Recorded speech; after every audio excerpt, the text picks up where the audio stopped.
Hello and welcome to Akshu's Kitchen.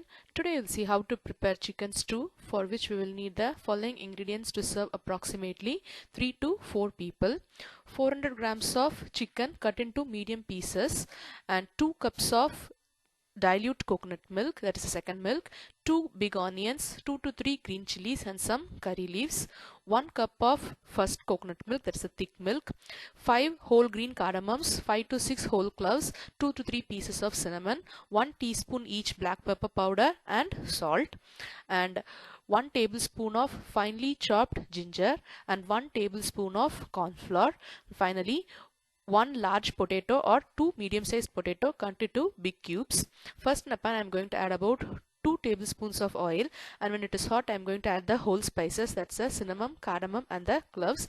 Actually in the traditional recipe whole spices are not used, but I personally like the touch of the spices in this stew, so I add that. And I'm also going to add the 1 tablespoon of finely chopped ginger and 2 to 3 green chilies, which I've slit into 2 to 3 pieces, and fry it for a couple of seconds until it starts giving out good aroma, and then add the curry leaves as well. The spiciness for this curry is obtained only through the black pepper powder and the green chilies, so you can also skip the green chilies and add only the black pepper powder, but I personally like it to be a little spicy, so I'm adding 2 to 3 green chilies. You can either increase or decrease it according to your spice level. So once it's all fried well, I'm going to add the 2 medium-sized onions which I have roughly chopped, and I'm going to saute this for about a couple of minutes until it becomes a little soft, and then immediately I'm going to add the chicken pieces.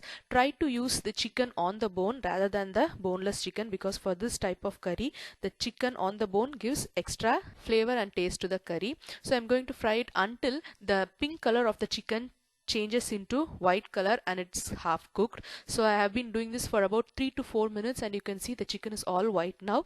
At this stage I'm going to add the 2 to 2.5 cups of first coconut milk, that is the dilute coconut milk, and I'm also going to add the 1 teaspoon of salt to this recipe, and I'm going to close it with the lid and cook for about 5 to 6 minutes. So because the chicken is already cooked, it will take only 5 to 6 minutes. At that time I'm also going to add the cubed potatoes, so the remaining time will be enough for the potatoes as well to get cooked. So the chicken and the half boiled chicken and the potatoes will get cooked at the same time.